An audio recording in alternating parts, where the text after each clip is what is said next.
Hey everyone, in this video I will guide you how you can recover your recently deleted Instagram reels or post.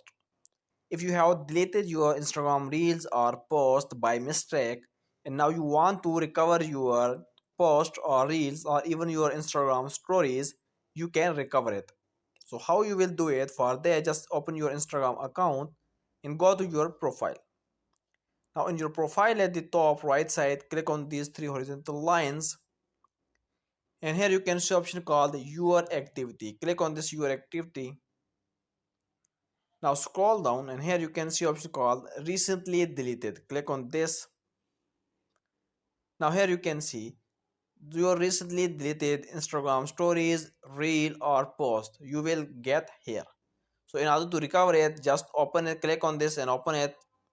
And here you can see at the bottom left side more option. Click on this more option. Click on this more option and just simply click on restore, and your this Instagram story or reel will be restored.